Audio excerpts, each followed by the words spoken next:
नामकरण संस्कार करना चाहिए। ये वेदों की आज्ञा है।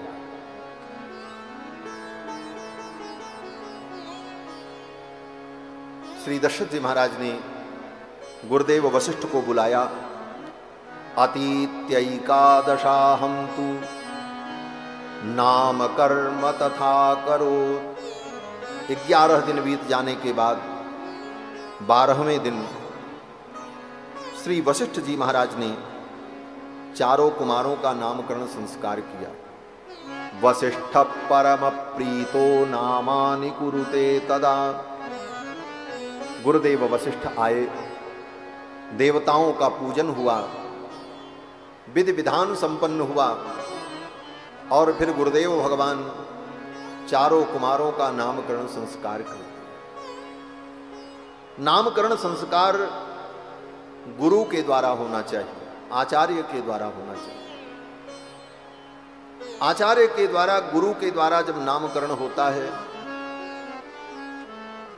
तो उस बालक में वैसे ही दिव्य संस्कार आते हैं। इसीलिए इन संस्कारों की हमारे जीवन में बहुत बड़ी महत्ता है। जन्म से लेकर मृत्यु पर्यंत मानव के जीवन में संस्कार का विधान वेदों ने किया है।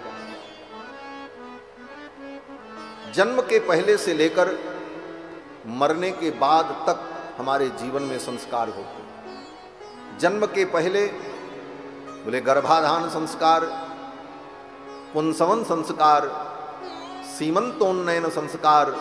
ये 3 संस्कार बच्चा जब गर्भ में रहता है उसी समय हो जाता है।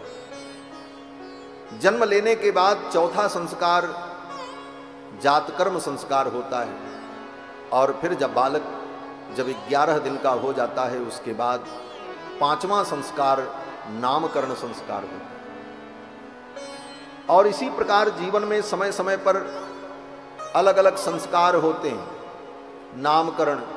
नामकरण के बाद निष्क्रमण संस्कार बोले 40 दिन के बाद होता है। 40 दिन तक उस बच्चे को सूर्य के प्रकाश में नहीं लाया जाता, वो घर में ही रहता है, उसके ऊपर सूर्य का प्रकाश न पड़े। और 40 दिन बीतने के बाद उसे सूर्य के प्रकाश में लाया जाता है। इसको निष्क्रमण संस्कार कहते हैं। फिर इसके बाद और जब बड़ा हुआ तो अन्नप्राशन संस्कार। पहली बार जब वो अन्न खाएगा तो उसके लिए भी संस्कार किया जाता है। देवताओं का पूजन होता है, कुछ आहुतियां प्रदान की जाती हैं और मंत्र पूर्वक अभिमंत्रित अन्न को उसे खिलाया जाता है। अन्नप्राशन संस्कार। फिर चूड़ाकरण संस्कार, कर्णवेध संस्कार।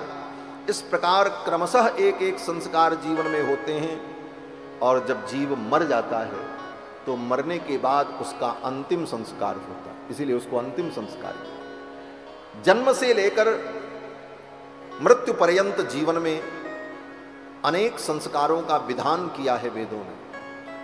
लोग कहते हैं महाराज इन संस्कारों की क्या जरूरत है? बोले बहुत बड़ी जरूरत है। ये जीवात्मा 84 लाख योनि में भ्रमण करने के बाद मनुष्य योनि में आता है। हम आप सभी लोग न जाने कितने जन्मों में कुत्ता, बिल्ली, भालू, शेर सब कुछ बन चुके हैं और अनेक जन्मों में 84 लाख योनियों में भ्रमण करने के बाद अब मानव योनि में पैदा हुए, मानव जीवन मिला। और ये भी भगवान की कृपा से मिला। भगवान ने कृपा की तो मानव जीवन मिला, आपके प्रयास से नहीं मिला।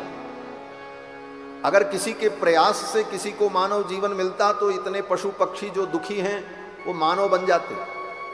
लेकिन जब भगवान की करुणा होती है तब जीव मानव बनता है, मनुष्य के कुल में उसका जन्म होता है।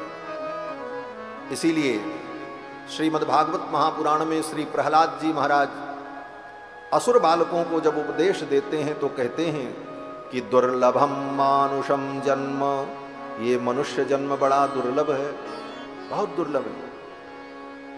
हजारों हजारों जन्म के बाद जब भगवान की करुणा होती है तब मानव जीवन मिलता है।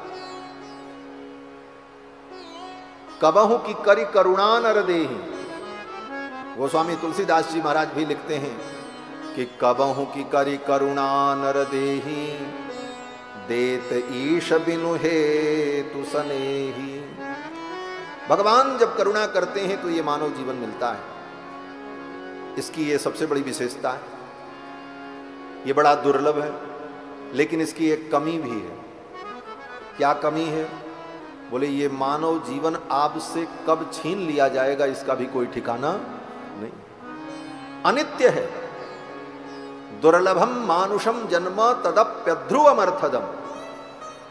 दुर्लभ तो है, बड़े मुश्किल से मिला है, लेकिन कब ये आपका मानव जीवन आपसे छिन जाएगा ये आपको भी पता नहीं। कब जीवन लीला कहां समाप्त हो जाएगी। इस संसार में बच्चे भी मरते हैं, जवान भी मरते हैं, बूढ़े भी मरते हैं, सोते सोते मर जाते हैं, खाते खाते मर जाते हैं। कहां कौन मर जाए इसका कोई ठिकाना नहीं। ये मानव जीवन दुर्लभ तो है, लेकिन दुर्लभ के साथ साथ कब आपसे छीन लिया जाए इसका ठिकाना नहीं।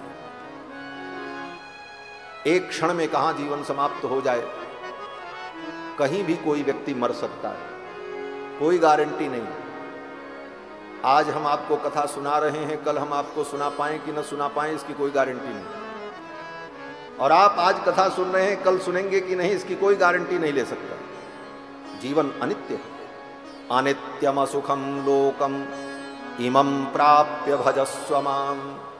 श्रीमद् भगवत गीता में भगवान कहते हैं इस अनित्य जीवन को प्राप्त करके मेरा भजन करो, मुझे भज लो, मुझे जान लो।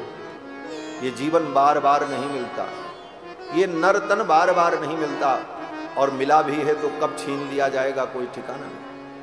एक महात्मा